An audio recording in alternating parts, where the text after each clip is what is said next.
बहुत समय पहले की बात है। रामपुर नामक गांव में खुशबू और जूही दो बहनें अपने माता पिता के साथ रहा करती थी। खुशबू और जूही की माँ खुशबू से प्यार नहीं करती थी, वह सिर्फ जूही से ही प्यार करती थी।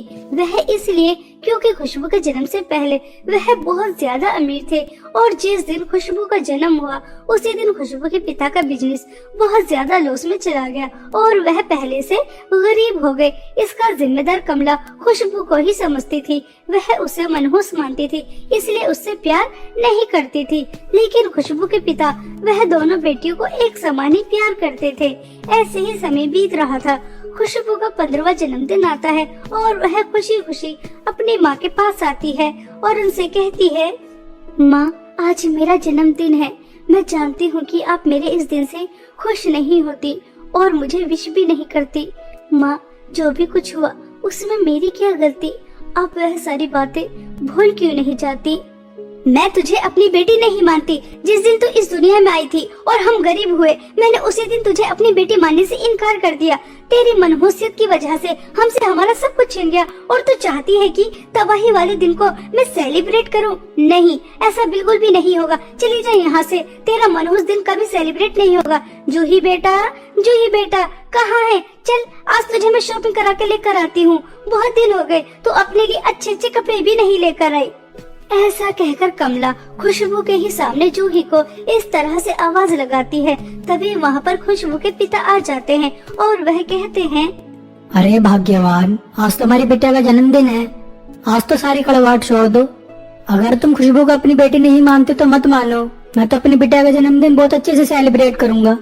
खुशबू अपनी माँ के प्यार के लिए तरस रही थी, लेकिन उसे अपनी माँ का प्यार नहीं मिलता। लेकिन वह एक बात से खुश थी कि चलो, माँ का प्यार नहीं मिल रहा तो कोई बात नहीं, लेकिन उसके पिता तो उसके साथ हैं। इसलिए वह अपनी आंखों के आंसू पोंछती है और खुशी खुशी अपने पिता के साथ अपना जन्मदिन सेलिब्रेट करने के लिए रेस्टोरेंट में चली जाती है। वहाँ जाकर खुशबू के पिता खुशबू का जन्मदिन बहुत अच्छे से सेलिब्रेट करते हैं और वह सेलिब्रेट कर घर आ रहे थे।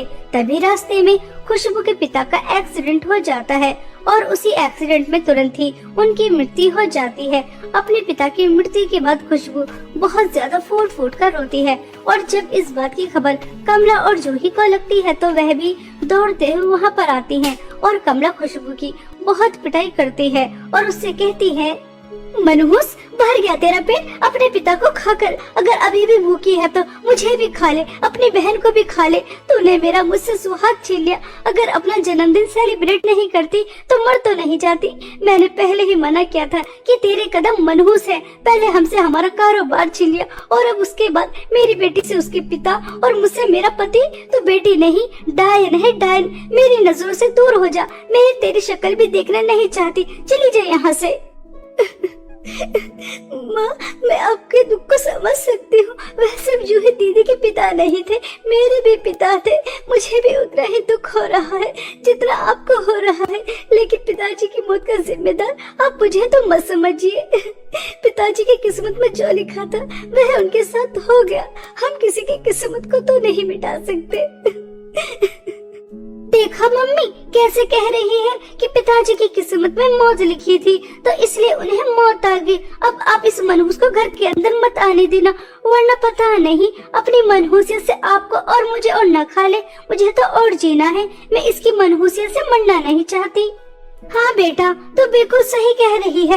देख खुशबू की बच्ची, मैं तुझे जन्म देकर बहुत ज्यादा पछता रही हूँ। तूने मेरा मुझसे सब कुछ छीन लिया। अब मैं और नुकसान बर्दाश्त नहीं कर सकती, इसलिए अपना काला साया लेकर हमारी जिंदगी से बहुत दूर चली जा और कभी लौटकर मत आना। अगर तूने एक पल के लिए भी मुझे अपनी माँ समझा होगा तो तू अपनी मनहूस शक्ल लेकर कभी नहीं आएगी, बहुत दूर चली जाएगी हमारी जिंदगी से।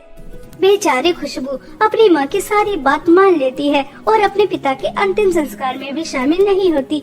वह दूर से खड़ी होकर देखती रहती है और अपनी माँ और बहन की जिंदगी से बहुत दूर जाने का फैसला कर लेती है और वह रोते हुए इस गांव को छोड़कर शहर जा रही थी, लेकिन उसके पास एक भी रुपया नहीं था। बेचारी खुशबू भूखी प्यासी खाली हाथ बस जंगल के रास्ते चले ही जा रही थी। इसी तरह खुशबू को चलते चलते 2 दिन हो जाते हैं। तभी वह थक हार कर एक पेड़ के नीचे बैठ जाती है और बहुत रोती है।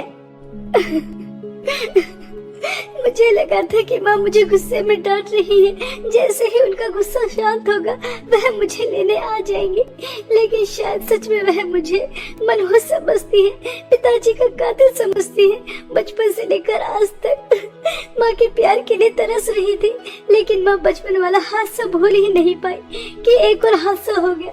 मेरी वजह से पिताजी भी इस दुनिया से चले गए। लगता है मैं सच में ही मनहूस हूँ। तभी तो मुझे अपना कहने वाला कोई नहीं, मुझे प्यार करने वाला कोई नहीं। मैं कहाँ जाऊँ, क्या करूँ? मुझे तो कुछ भी समझ में नहीं आ रहा। ऐसा सोचकर खुशबू बहुत रोती है। तभी खुशबू को किसी के चिल्लाने की आवाज आती है। यहाँ कोई है क्या? कोई मेरी आवाज सुन सकता है? मैं मुसीबत में हूँ, मेरी जान को खतरा है, कृपया करके मुझे बचाओ। कोई यहाँ मेरी आवाज सुन सकता है? मुझे बचाओ, मुझे बचाओ, मेरी जान खतरे में है। खुशबू यह आवाज सुन लेती है और वह तुरंत उस आवाज का पीछा करने के लिए जैसे ही दौड़ती है तो वह देखती है कि एक पिंजरे में बहुत सुंदर सुनहरी जल परी कैद थी। तभी वह उस सुनहरी जल परी के पास जाती है और उससे कहती है, जल परी सच में होती है? आज तक तो मैं सिर्फ किस्से कहानियों में ही सुनती आ रही हूँ कि जल परी भी होती हैं। हाँ, मैं सच में जल परी हूँ, लेकिन मेरे पास ज्यादा समय नहीं है, मैं मर जाऊंगी। कृपया करके जल्दी से यह जाल खोल दो ताकि मैं अपने जादुई सोने की नदी में जाकर सांस ले सकूं। आप चिंता ना करो, मैं अभी आपका यह जाल खोल देती हूँ। मैंने पढ़ा था कि जल परियां पानी के बाहर ज्यादा समय तक जिंदा नहीं रह सकती। आपकी जान को खतरा है, मैं अभी आपका ये जाल खोल देती हूँ। ऐसा कहकर खुशबू जैसे ही जाल खोलने के लिए हाथ आगे बढ़ाती है तो उसे बहुत तेज का करंट लगता है।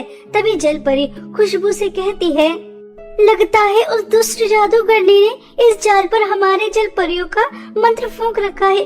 तुम मेरे इस जाल को नहीं खोल सकती। यह जाल सिर्फ एक ही तरीके से खुल सकता है। यहाँ से कुछ दूर चलने के बाद तुम्हें जादुई 3 सोने की नदी नजर आएंगी और अगर तुम मेरी सौतेली माँ और सौतेली बहन के जादुई सोने की नदी से एक एक मटका जादुई सोने की नदी का पानी लेकर आ जाओगी और 3 बार यह मंत्र बोलोगी, ए जादुई सोने की नदी के पानी, यह सुंदर सुनहरी जल परी मुसीबत में है, इसे बाहर निकालो और तभी मैं इस कैद से आजाद हो जाऊंगी। खुशबू उस जल परी की मदद करने के लिए तुरंत तैयार हो जाती है और वह उस सुनहरी जल परी के बताई हुई जगह पर जाती है तो उसके सामने जादुई 3 सोने की नदी बह रही थी। तभी वह सुनहरी जल परी की सौतेली माँ से कहती है, आपकी सौतेली बेटी मुसीबत में है, आप अपनी जादुई सोने की नदी से एक मटका पानी दे दीजिए। मैं उस करमजली की मदद नहीं करूंगी, जा यहाँ से। मैं तुझे अपने जादुई सोने की नदी से एक बूंदी पानी नहीं दूंगी। मरती है तो मेरी बला से मर जाए। मैंने पहले ही मना किया था कि उस जादूगरनी के काम में टांग न अड़ाए, लेकिन उसे तो दूसरों की मदद करने का शौक ही बहुत है ना, तो करे दूसरों की मदद, मर जाए। सुनहरी जल परी की सौतेली माँ अपने जादुई सोने की नदी से पानी देने से मना कर देती है। खुशबू जल परी की सौतेली बहन के पास जाती है तो उससे भी यही कहती है, तो वह भी खुशबू को अपने जादुई सोने की नदी से पानी देने से मना कर देती है और वह सोचती है, सुनहरी जल परी के पास ज्यादा समय नहीं है, उनका दम घुट रहा है और उनकी सौतेली माँ और सौतेली बहन ने अपने जादुई सोने की नदी से पानी देने से मना कर दिया। मैं उनकी जान बचाने के लिए क्या कर सकती हूँ? मुझे तो कुछ भी समझ में नहीं आ रहा। ऐसा सोचकर खुशबू सुनहरी जल परी के लिए बहुत ज्यादा परेशान हो जाती है। तभी वह देखती है कि दोनों माँ बेटी तैयार होकर किसी पार्टी में जा रही हैं। तभी खुशबू इस मौके का फायदा उठाती है और उन दोनों के दूसरे नदी में जाते ही वह छुपकर एक एक मटका दोनों जादुई सोने की नदी से भरती है और भागते हुए सुनहरी जल परी के पास ले जाती है और वहाँ जाकर उस जाल के ऊपर वह पानी फेंक कर कहती है, जादुई सोने की नदी के पानी, यह सुंदर सुनहरी जल परी मुसीबत में है, जल्दी से इसकी जान बचा और इसे इस जाल से बाहर निकाल। खुशबू के 3 बार ऐसा कहने से वह जाल टूट जाता है और सुनहरी जल परी बाहर आ जाती है। तभी समय रहते खुशबू सुनहरी जल परी को उसकी जादुई सोने की नदी में छोड़ देती है। तभी वह खुशबू से कहती है, खुशबू, तुम बहुत अच्छी हो। कोई अपनों के लिए भी इतना नहीं करता जितना तुमने मेरे लिए किया।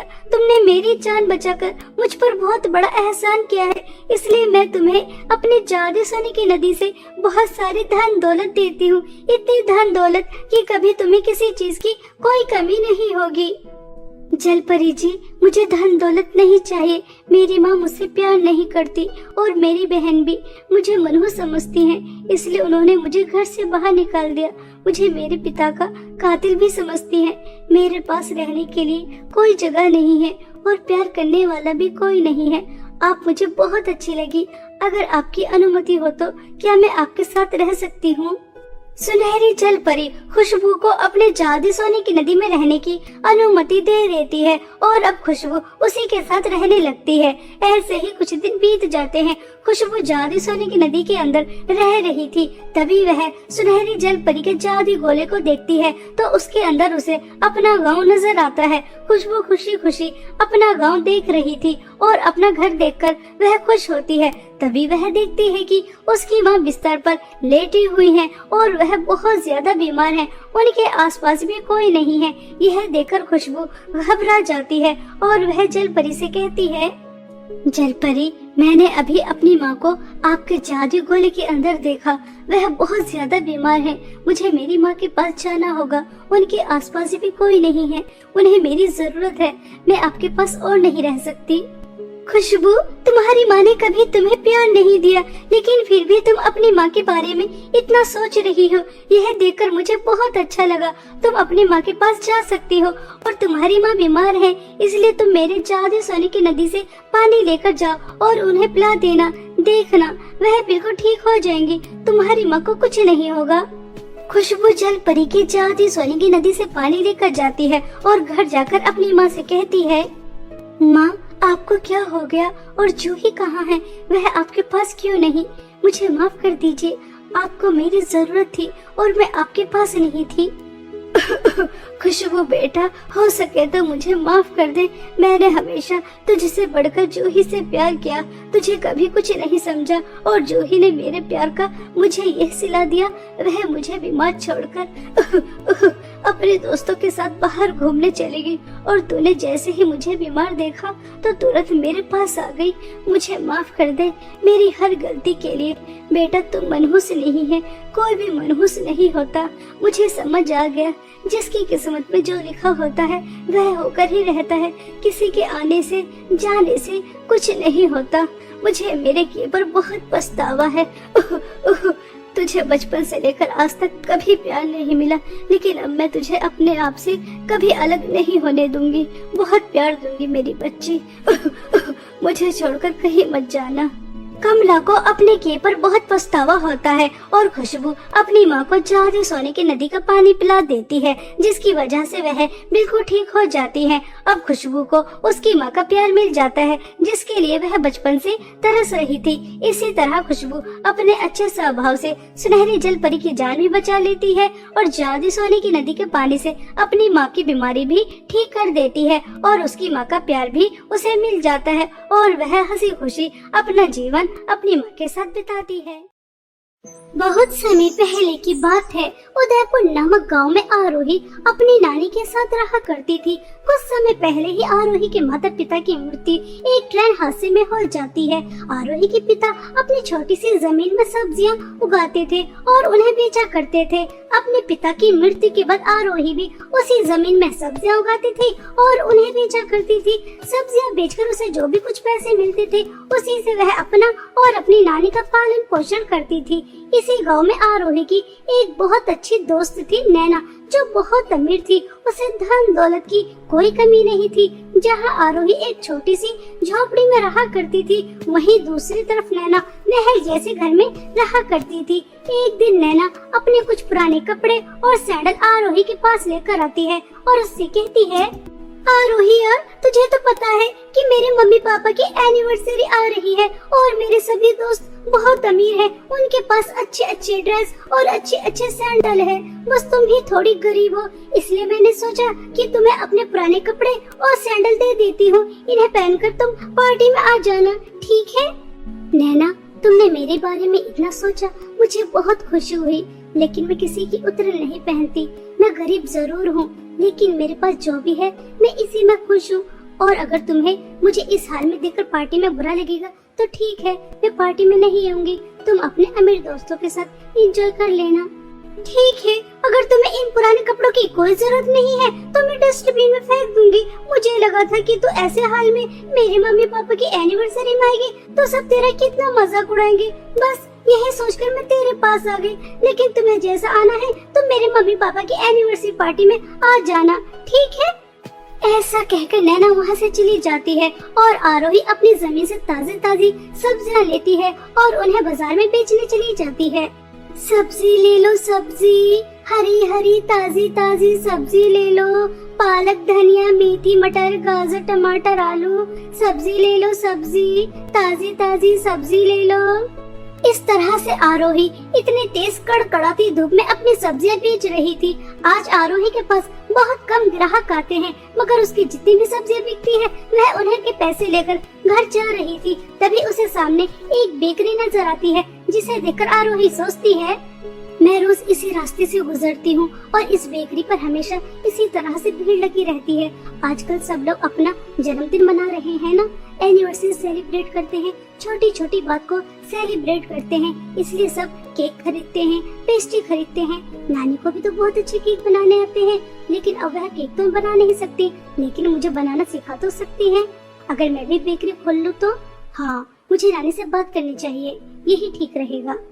ऐसा सोचकर आरोही घर वापस आ जाती है और अपनी नानी से कहती है, नानी जी, आपको पता है आजकल केक बहुत ज्यादा तादाद में बिक रहे हैं, इसलिए मैं सोच रही थी अगर मैं भी छोटी सी बेकरी खोल लूँ तो सब्जियां बेचने से ज्यादा पैसे तो मिल ही जाएंगे। इतनी तेज कड़कड़ाती धूप में एक गली से दूसरी गली सब्जियां बेचती रहती हूँ और पैसे भी ज्यादा नहीं मिलते। बेकरी होगी तो उसके अंदर बैठकर आराम से केक बेचती रहूंगी। और आपको तो केक बनाने बहुत अच्छे आते हैं, आप मुझे केक बनाना सिखा देना। हाँ बेटा, सोच तो तुम बिल्कुल सही रही हो, मगर बेटा हम गरीब हैं, हमारे पास इतने पैसे कहाँ से आएंगे कि हम बेकरी खोल सकें। बेकरी खोलने में तो बहुत ज्यादा पैसे लग जाएंगे, हमारे पास तो कोई जमा पूंजी भी नहीं है, सोने की चीज भी नहीं है जिसे बेचकर हम बेकरी खोल सके। सब्जी बेचकर तुम बस इतने ही पैसे कमा पाती हो कि हम बहुत मुश्किल से 2 समय का खाना खा पाते हैं। मेरी दवाइयाँ भी समय पर नहीं आती, इतना बड़ा काम हम कैसे कर सकते हैं बेटा। नानी जी, आप इस बात की चिंता मत कीजिए, आपको पता है ना, जमींदार सूद पर पैसे देते हैं, तो बस बेकरी खोलने के लिए हम अपने इस छोटे से मकान को गिरवी रख देंगे और जब बेकरी चलने लगेगी तो पैसे जमा करके अपने घर को छुड़ा लेंगे। देखना नानी जी, मुझे पूरी उम्मीद है कि हमारी बेकरी बहुत अच्छी चलेगी, कृपया करके मान जाइए ना। आरोही की नानी मान जाती हैं और आरोही खुशी खुशी अपने घर के पेपर लेकर जमींदार के पास जाती है और उनसे कहती है, जमींदार जी, आप सूद पर पैसे देते हो ना, तो ये लीजिए मेरे घर के पेपर और मुझे सूद पर पैसे दे दीजिए। कुछ ही समय में मैं आपके पैसे लौटा दूंगी और अपने घर के पेपर वापस ले जाऊंगी। यह घर के पेपर तो कोई खास नहीं है, छोटा सा ही घर है, तुम्हें ज्यादा पैसे नहीं मिलेंगे। आरोही जमींदार से थोड़े से पैसे लेकर आ जाती है और साथ में केक बनाने का सामान भी, और अपनी नानी से केक बनाना सीखती है और थोड़े ही समय में आरोही बहुत अच्छे केक बनाने लगती है और वह अपनी एक छोटी सी बेकरी खोलती है जिसमें वह अपने हाथ के बहुत ही स्वादिष्ट केक बनाकर लगाती है। ऐसे ही 1 दिन, 2 दिन, 3 दिन बीत जाते हैं, लेकिन आरोही के पास एक भी ग्राहक नहीं आता और वह उदास होकर घर चली जाती है। तभी आरोही की नानी आरोही से कहती है, आरोही बेटा, लगता है आज भी तुम्हारा कोई केक नहीं बिका, तभी तुम इतनी उदास नजर आ रही हो। हाँ नानी जी, आज भी मेरा कोई केक नहीं बिका, लगता है मेरी बेकरी छोटी है ना, इसलिए कोई भी ग्राहक मेरे पास आ ही नहीं रहा। मगर नानी, मैं कोशिश करती रहूंगी, क्योंकि कोशिश करने वालों की कभी हार नहीं होती। और देखना, एक दिन मेरी बेकरी बहुत अच्छी चलने लगेगी, आप परेशान मत होइए। ऐसा कहकर आरोही अपनी नानी और खुद को दिलासा देती है और अगले दिन दोबारा से अपनी बेकरी पर जाती है। तभी उसके पास उसकी दोस्त नैना आती है और उससे कहती है, अरे यार आरोही, यह तो तूने बहुत अच्छा किया जो तूने बेकरी खोल ली। आज मेरी मम्मी पापा की एनिवर्सरी है ना, तो मैं तेरी बेकरी से ही केक लेकर जाऊंगी। 5 अलग अलग वैरायटी के केक पैक कर दे, 2 वनीला, 2 स्ट्रॉबेरी और 1 चॉकलेट। हाँ, और तू भी समय पर आ जाना, ठीक है? ऐसा कहकर नैना उसकी बेकरी से 5 केक ले जाती है। शाम को आरोही भी पार्टी में चली जाती है। आरोही की बेकरी की केक सभी को बहुत ज्यादा पसंद आते हैं। सब केक की बहुत तारीफ करते हैं और नैना से बेकरी का पता पूछते हैं। तो नैना सबको बताती है कि यह उसकी दोस्त आरोही की बेकरी है। और अगले दिन से आरोही की बेकरी पर लाइन लगना शुरू हो जाती है, क्योंकि उसके हाथ से बने केक बहुत ही ज्यादा टेस्टी थे। आरोही बहुत ज्यादा खुश थी, क्योंकि अब उसके घर के हालात पहले से बेहतर हो जाते हैं। लेकिन कहते हैं ना कि गरीब की यहाँ खुशियाँ ज्यादा दिन तक टिकती नहीं है। आरोही के सामने एक बहुत बड़ी बेकरी थी, जिसके पास अब ग्राहक आने कम हो जाते हैं। तभी उस बेकरी की मालकिन कंचन सोचती है, जब इस आरोही की बच्ची ने बेकरी खोली थी तो मुझे लगा था छोटी सी है, चलेगी नहीं, लेकिन अब देखो, देखते ही देखते कितनी चलने लगी है। मेरे ग्राहक कम होने लगे हैं। मैं इसे आसमान की ऊंचाइयों पर उड़ने नहीं दूंगी। मुझे इसके पर काटने होंगे, वरना मेरा धंधा चौपट हो जाएगा। और मेरा धंधा चौपट हो जाए, नहीं नहीं, ऐसा मैं होने नहीं दूंगी। अब देख मैं तेरे साथ करती क्या हूँ, मुझसे बच के तो दिखा। ऐसा सोचकर कंचन आरोही को बर्बाद करने का प्लान बना लेती है। और वहीं दूसरी तरफ आरोही बहुत खुश थी और वह अपनी नानी के लिए नई साड़ी और समोसे और चाउमीन, बहुत सारा खाने का सामान लेकर जाती है और अपनी नानी से कहती है, नानी जी, मैंने आपसे कहा था ना कि मैं हार नहीं मानूंगी, कोशिश करती रहूंगी, क्योंकि कोशिश करने वालों की कभी हार नहीं होती। और देखिए अब मेरी बेकरी पहले से कितनी अच्छी चलने लगी है। बस अगर इसी तरह से चलती रहेगी तो कुछ ही दिनों में मैं घर के कागज भी छुड़ा लूंगी। नानी, आपके लिए साड़ी और समोसे चाउमीन लेकर आई हूँ, यह लीजिए, इसे खा लीजिए। हाँ बेटा, तुमने बिल्कुल सही कहा। कोशिश करने वालों और मेहनत करने वालों की कभी हार नहीं होती। तुम ऐसे ही मेहनत और कोशिश करती रहना और देखना, एक दिन तुम्हारी जगह जगह पर बेकरी होंगी। मुझे बहुत खुशी है तुम कामयाब हो रही हो। इस तरह से दोनों बहुत ज्यादा खुश होती हैं, लेकिन उन्हें क्या पता था कि अब उनकी जिंदगी में क्या तूफान आने वाला है। कंचन रात हो जाने के बाद आरोही की बेकरी पूरी तरह से जला देती है और बहुत खुश होती है। आरोही गरीब की बच्ची, ये देख, मैंने तेरी बेकरी पूरी तरह से जला दी है। अब तो इतना बड़ा नुकसान कहाँ से चुकाएगी? अब मजा आएगा। मेरे ग्राहक तोड़ने चली थी और मैंने बेचारी को जड़ से ही उखाड़ कर फेंक दिया। ऐसा सोचकर कंचन बहुत ज्यादा खुश हो रही थी। सुबह होने के बाद आरोही खुशी खुशी अपनी बेकरी पर आती है तो उसके पैरों तले जमीन खिसक जाती है, क्योंकि बेकरी पूरी तरह से जल चुकी थी। यह देखकर आरोही बहुत फूट फूट कर रोती है। अरे नहीं, यह क्या नर्त हो गया? मेरी बेकरी तो पूरी तरह से जल गई। इसके अंदर कितना सारा सामान रखा था, वह भी सब जलकर राख हो गया। अब मैं मेरे घर को कैसे छुड़ाऊंगी? नानी की दवाइयाँ, खाना पीना कैसे करूंगी? यह जिसकी दुकान है वह तो मुझसे इसके पैसे मांगेगा। यह सब क्या हो गया? मेरी खुशियों को किसकी नजर लग गई? ऐसा कैसे हो सकता है? रात तक तो सब कुछ ठीक ठाक था, अचानक क्या हो गया? मेरी खुशियाँ, दुकान, घर, सब कुछ उजड़ गया। अब कुछ नहीं बचा, कुछ भी नहीं बचा।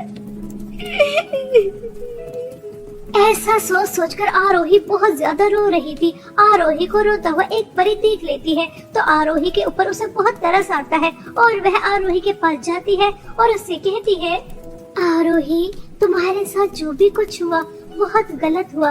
मैं तुम्हारी मदद करना चाहती हूँ। आओ मेरे साथ चलो मेरी जादुई सोने और चांदी की केक की नदी के पास। वह परेशान और अच्छे लोगों के काम आती है। तुम बहुत अच्छी हो, हमेशा दूसरों की मदद करती हो। मैंने देखा कि तुम किस तरह से गरीब बच्चों को अपनी बेकरी से केक देती हो। जिसका दिल इतना अच्छा हो उसके साथ बुरा नहीं होना चाहिए।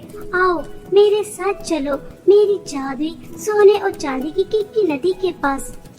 ऐसा कहकर वह परी आरोही को अपने साथ उड़ाकर अपनी जादुई सोने और चांदी की केक की नदी के पास ले जाती है। एक तरफ सोने की केक बह रहे थे और दूसरी तरफ चांदी की केक बह रहे थे। तभी जादुई सोने और चांदी की केक की नदी से आवाज आती है, परी, जैसा कि तुम जानती हो, इस नदी के केक सिर्फ वही लेकर जा सकता है जो मेरे सवालों के सही सही जवाब दे। तो मैं इस लड़की से कुछ सवाल पूछती हूँ, अगर यह अपनी परीक्षा में पास हो गई तो मैं इसे जादुई सोने और चांदी के केक की नदी से जादुई केक दे दूंगी। सुनो लड़की, तुम्हारे सामने दो बच्चे भूखे हैं और तुम्हारे पास सिर्फ एक रोटी है, लेकिन वह बच्चे काफी समय से भूखे हैं। अगर वह तुमसे एक रोटी मांगेंगे तो उस समय तुम क्या करोगी?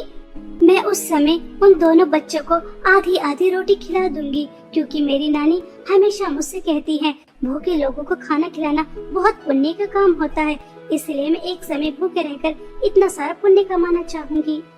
आरोही, तुम बहुत अच्छी हो, अपनी परीक्षा में पास हो चुकी हो, वरना आज के टाइम में कोई भी दूसरों के बारे में नहीं सोचता। अब तुम जादुई सोने और चांदी के केक की नदी से एक सोने का केक और एक चांदी का केक लेकर जा सकती हो। जादुई सोने के केक से तुम्हें बहुत सारी धन दौलत मिलेगी और जादुई चांदी के केक से तुम्हें हमेशा केक मिलते रहेंगे, जिसकी मदद से तुम्हें अब कोई भी कमी नहीं होगी। आरोही खुश होकर जादुई सोने और चांदी की नदी से जादुई केक लेकर आ जाती है और जादुई सोने के केक से बहुत सारी धन दौलत लेकर अपना सारा कर्जा चुका देती है और अपनी एक बहुत बड़ी बेकरी खोलती है और जादुई चांदी के केक से केक लेकर उस बेकरी में बेचती है। इस तरह से आरोही की बहुत सारी बेकरियां होती हैं और उसका बहुत नाम होता है। आरोही कुछ ही दिनों में बहुत अमीर हो जाती है और जब इस बात की खबर कंचन को लगती है तो वह आग बबूला हो जाती है। नहीं नहीं, ऐसा नहीं हो सकता। वह मामूली सी लड़की इतनी आगे नहीं बढ़ सकती। आज उसकी एक नहीं, दो नहीं, 5-5 बेकरियां हैं और वह इतनी अमीर नहीं हो सकती। मुझे पता लगाना होगा आखिर उसे क्या मिला है जो इतनी जल्दी इतनी ज्यादा अमीर हो गई। हाँ, मुझे पता लगाना ही होगा। ऐसा सोचकर कंचन उसके घर जाती है तो उसे पता चल जाता है कि जादुई सोने और चांदी की केक की मदद से वह इतनी अमीर हुई है और एक दिन मौका देखकर वह जादुई सोने का केक चुराकर लेकर आ जाती है और घर आकर उससे कहती है, ये है जादुई सोने का केक, इससे जो भी कुछ मांगते हैं ये दे देता है। ये जादुई सोने का केक मुझे बहुत सारी धन दौलत दे, इतनी सारी धन दौलत कि मुझसे ज्यादा अमीर कोई और ना हो और वह आरोही की बच्ची दोबारा से गरीब हो जाए, उसके पास कुछ भी ना रहे। जल्दी से तू मुझे बहुत सारी धन दौलत दे दे। कंचन के इतना कहते ही जादुई सोने के केक के अंदर से धन दौलत तो नहीं बल्कि बहुत सारे सांप और बिच्छू निकल कर आते हैं जो उसे तुरंत ही डस लेते हैं और उसकी तुरंत ही मृत्यु हो जाती है। कंचन को उसके लालच और बुरे स्वभाव की सजा बहुत अच्छी तरह मिल जाती है और वही दूसरी तरफ आरोही अपने साथ साथ पूरे गांव की भी बहुत मदद करती है और खुद भी एक हंसी खुशी जीवन बिताती है। सिर्फ और सिर्फ अपने अच्छे स्वभाव और दूसरों की मदद करने की वजह से आज उसके पास जादुई सोने और चांदी के केक थे, जिसकी वजह से आज वह एक खुशहाल जीवन बिताती है।